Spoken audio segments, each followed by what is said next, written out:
पहले अगर हमें सबसे पहले सीखना हो तो हमें एक बेसिक डिफरेंस समझना होगा कि सबसे पहला कंसेप्ट होता है कि लेटर्स से मतलब अक्षरों से जो है वो एक शब्द बनता है, एक वर्ड बनता है जिसको हम शब्द बोलते हैं। ठीक है। अब हिंदी के अंदर जब हम कोई भी शब्द लिखते हैं, फॉर सपोज अब, कब, जब, तो आपने ये देखा होगा कि जब हम इसको पढ़ रहे हैं, लिख रहे हैं तो हम इसको अब लिख रहे हैं, पर जब हम इसको पढ़ रहे हैं तो पढ़ हम ऐसे रहे हैं अब। अब अगर मैं इसको प्रॉपर पढूं तो ये क्या है, अब। पर क्या होता है कि हिंदी के अंदर जो ये हलंत होता है इसको स्किप कर देते हैं और ये मान लिया जाता है कि जो लास्ट में जो अक्षर होगा वो पूरा नहीं पढ़ा जाएगा, वो आधा पढ़ा जाएगा। उर्दू वाले क्या करते हैं कि इसको जब लिखते हैं तो दिखाते हैं कि पहला अलिफ पूरा पढ़ा जा रहा है और ब आधा पढ़ा जा रहा है, इसलिए वो ब के ऊपर तशदीद लगा देते हैं। अब क्या है, हलंत को स्किप कर दिया जाता है हिंदी के अंदर।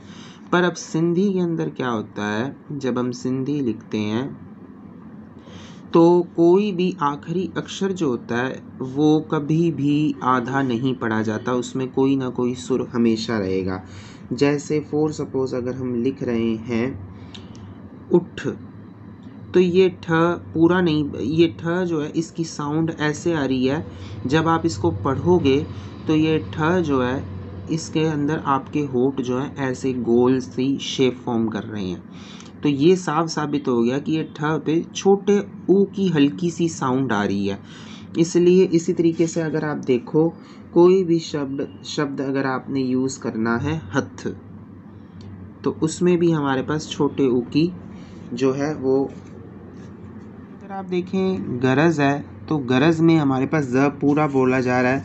या अगर हम देखें कि खबर है तो उसमें पूरा र पढ़ा जा रहा है, या गजर है तो उसमें पढ़ा जा रहा है।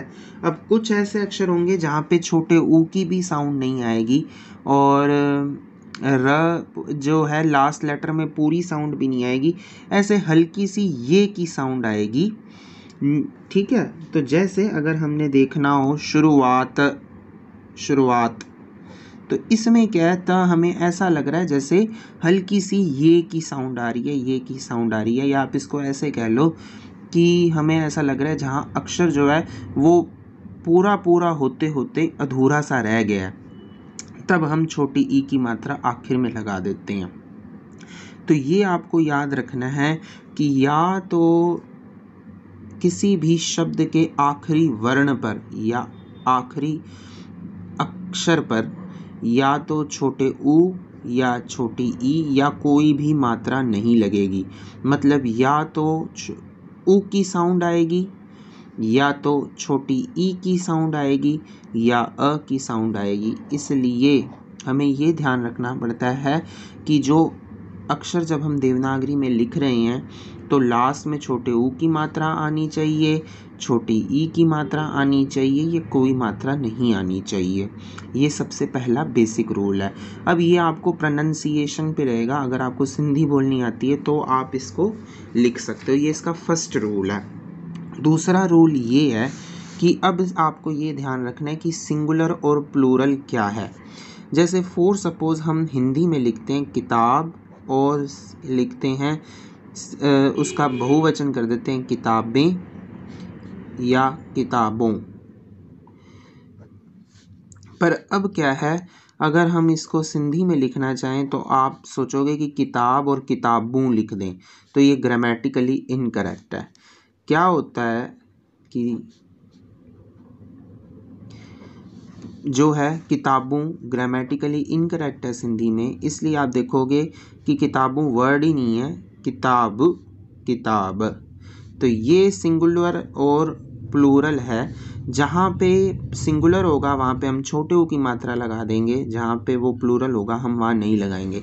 पर अगर आप ये देखो, पर अब जैसे आपको ये शब्द देखो जमात है और हिंदी में होगा तो जमातें लिख देंगे, या उर्दू में होगा तो जमातें लिख देंगे। पर अगर हमने सिंधी में लिखना हो तो जमात और जमातूं। तो इसका रूल ये है, दूसरा रूल ये है कि अगर प्लूरल करने के लिए ऊ लास्ट में नहीं आ रहा तो हम जो उसकी सिंगुलर फॉर्म है उसके अंदर छोटे ऊ की मात्रा लगा देंगे। अगर इसके प्लूरल के अंदर हम ऊ करके उसका बहुवचन कर रहे हैं किसी शब्द का, तो आप देखोगे अब ये त जो है इसमें पीछे ना तो छोटे ऊ की मात्रा आएगी ना बड़ी छोटी ई की मात्रा आएगी। अब अगर हमने सिंधी के अंदर क्लास शब्द कोई लिखना है तो हम क्लासों बोल देंगे, तो ये स के अंदर भी ना तो छोटे ऊ की मात्रा आएगी ना ये मात्रा आएगी। अब आप ये देखो उठ है, तो हिंदी में तो होता है ऊंट, ठीक है। अब ये उठ जो है आप देखोगे इसका आप उठू नहीं कर सकते, इसलिए उठ उठ मतलब हिकड़ो उठ ब उठ। तो ये सिंगुलर और प्लूरल का रूल जो है सेकंड रूल है जो आपको ध्यान रखना है। तो अगर अब जब हम इसको सिंधी में लिखते हैं तो इसको हम ऐसे लिखते हैं उठ उठ। तो ज़बर को दिखाने के लिए को मतलब ये है कि कोई भी मात्रा नहीं लगेगी और पेश दिखाने के लिए छोटे ऊ की मात्रा लग जाती है। और अगर हमने शुरुआत, भित्त, दिल, जहाँ पे ना तो हमारे होठ जो है वो गोल शेप में आ रहे हैं, ना तो वहाँ पे छोटे ऊ की आवाज़ आ रही है, ना अक्षर पूरा पढ़ा जा रहा है, तो वहाँ पे हम छोटी ई की मात्रा लगा देते हैं। अब इसका ना हमें पता नहीं लगता, इसका तो हमें पता लग जाता है जब छोटे ऊ की मात्रा होती है, सिंगुलर प्लूरल का पता लग जाता है, हमें ये पता लग जाता है कि जमात, जमातों तब पूरा पढ़ा जा रहा है, पर इसकी प्रोनंसिएशन हमें क्लियर नहीं होती। तो बस आप ये चेक कर लो जहाँ पे जो है लिप्स जो है वो गोल शेप नहीं फॉर्म कर रहे, या जहाँ पे आखिरी अक्षर जो है उसमें पूरा स्वर नहीं आ रहा, तो वहाँ पे आपको छोटी ई की आ जाएगी। कुछ और रूल्स मैं बताता हूँ। जैसे अब कई शब्द हैं आहिन, तो ये न पे ऐसे लगेगा। अब देवनागरी, तो अब देवनागरी में भी मैंने देखा कई लोग देवनागरी ऐसे लिखते हैं सिंधी में, कई लोग देवनागरी लिखते हैं। तो ये कौन सा वर्जन आप यूज़ करना चाहते हो? कई वर्ड्स दोनों तरीक़ों से यूज़ हो रहे हैं क्योंकि इस लिपि का स्टैंडर्डाइजेशन तो नहीं हुआ है। अब जैसे मान लो हमें कोई प्लूरल करना है जहाँ पे हम ऊ जो है आखिर में लगा रहे हैं, तो जैसे नदी, नदियों, क्या ऐसे करेंगे? इनकरेक्ट। ये द जो है बाद में ये छोटी ई की मात्रा लग जाएगी, ये करेक्ट फॉर्म है। या धोती तो धोतियों, या सदी सदियों, ये ध्यान आपने रखना है।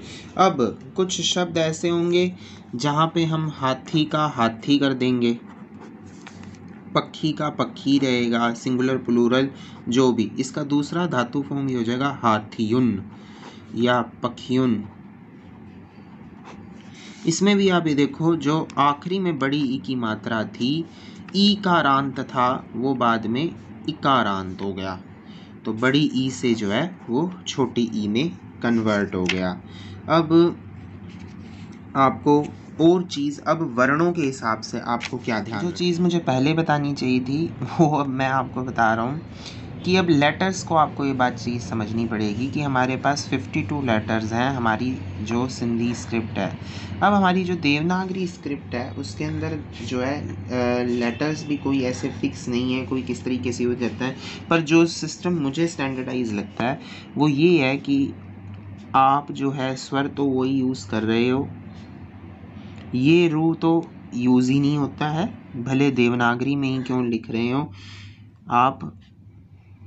अगर आपने ऋषि लिखना हो देवनागरी में तो आप ऐसे लिखोगे, या कई लोग ऐसे भी लिख देते हैं, पर ये रू यूज़ नहीं करते क्योंकि इसका प्रोनंसिएशन ऋषि है और हमेशा सिंधी के अंदर ऋषि ही पढ़ा जाता है। पर मैंने तो भी देखा है कई लोगों को इस तरीके से लिखते हुए, तो ये मुझे ऐसा लगता है कि ये सिस्टम सही रहेगा। उसके बाद क जो है, दो तरीके के क यूज़ होते हैं देवनागरी सिस्टम के अंदर, ख भी, 2 तरीके के यूज़ होते हैं और ग 3 तरीके के यूज़ होते हैं। जो हमारे सिंधी की इंक्लूसिव साउंड्स हैं जिनको चूसना उच्चार बोलते हैं, ब, ज, ड, ऐ, ग। तो ये चारों के लिए हम अक्षरों के नीचे लाइन लगा देते हैं, या सिंधी में अगर कहें तो अखरन जे हेठ पा लीक लगाए लाइंदा आहियूं। तो ये आप लाइंस ऐसे लगा लोगे तो ये अक्षर ऐसे बन जाएंगे। अब जो है घ और ङ, ठीक है, फिर च, छ, ज, ज। अब सिंधी की स्क्रिप्ट में 4 ज होते हैं, पर उसके लिए जो है आपके पास इसमें देवनागरी में एक ही ज है। और ये ज हो गया, उसके बाद झ और न्य, फिर ट, ठ, ड, अब दूसरा वाला ड, फिर अब ड़, फिर ये ढ और ये ड़। अब देवनागरी लिपि में एक खासियत ये है कि ये हमारे पास सेपरेट लेटर है, पर इसके लिए हमारे पास सिंधी स्क्रिप्ट के अंदर कोई सेपरेट लेटर नहीं होता। उसमें हम ड़ और ह को जोड़ देते हैं और ये बन जाता है पढ़ण। पर जब अगर हमें देवनागरी में लिखना हो तो हम पढ़ण ऐसे लिखेंगे। फिर ण, फिर त, थ, द, ध, न। अब ये त भी 2 तरीके के होते हैं सिंधी स्क्रिप्ट के अंदर, इसमें एक ही है। प, फ, फ, ब, भ, म, य, र, ल, व, श, स, ह। अब ये श षटकोण और जो है एक श क्षत्रिय वाला, ये श क्षत्रिय वाला हम यूज़ नहीं करते। ये श षटकोण वाला कहीं कहीं जगहों पे यूज़ हो जाता है, कहीं कहीं जगहों पे यूज़ नहीं होता। अगर आपने यूज़ नहीं करना तो कोई आपको गलत भी नहीं कहेगा, आप ऋषि को इस तरीके से लिख सकते हैं। तो अगर स्टैंडर्डाइजेशन नहीं हुआ है कहीं जगहों पे तो इसका कोई फिक्स रूल नहीं है। अब कुछ चीज़ें ऐसी हैं जिसमें और डिस्प्यूट है, जैसे ट्र, ड्र, ये भी लेटर्स जो हैं कई जगहों पे, जैसे पुत्र, चेटी, चंद्र, ऐसे भी लोग लिखने लग गए हैं। तो ये सिस्टम जो है, इसमें मैंने किसी स्कॉलर से पूछा था और उन्होंने ये बताया कि नबी बख्श खान बलोच की बुक के अंदर उन्होंने ये लिखा है कि ये प्रोनंसिएशन के अंदर ज़रूर ये ड्र और ट्र जो है, ये जो आधा र जो पढ़ा जा रहा है, ये संस्कृत से सिंधी के अंदर समावेश हो गया इसका, पर कभी भी सिंध के अंदर इसको राइटिंग पैटर्न के अंदर नहीं लाया गया। ये आफ्टर इंडिपेंडेंस जो है कई लोगों ने इसको इस तरीके से लिखना शुरू किया, जिसको जो है वो अब मुझे ऐसा लगता है कि कई स्कॉलर्स जो हैं वो ये कह रहे हैं कि इसको इस तरीके से नहीं लिखना चाहिए, जबकि एक स्कॉलर ऐसे भी हैं जो ये कहते हैं इसको लिखना चाहिए। तो ये आपके ऊपर है, आप इसको यूज़ करना चाहते हो या नहीं करना चाहते हो। इस पे भी ये भी एक डिस्प्यूटेड वर्जन है जिस पे अलग अलग स्कॉलर्स का अलग अलग मत है। अब एक ऐसा प्रॉब्लम थी कि पहले पुरानी किताबों में अगर आप देखोगे तो इस ड को दिखाने के लिए लोग द के नीचे लाइन लगाते थे। ये यूनानिमसली गलत माना जा रहा है कि अब हमें ड के नीचे ही लाइन लगानी चाहिए। बता दी हैं। अगली वीडियो के अंदर देवनागरी में कैसे कुछ वर्ड्स लिखते हैं, हम कुछ वर्ड्स के और एग्जांपल्स ले लेंगे। अगर आपको ये वीडियो अच्छी लगी हो, इन्फॉर्मेटिव लगी हो, तो प्लीज़ हमारे चैनल को लाइक, शेयर और सब्सक्राइब करें।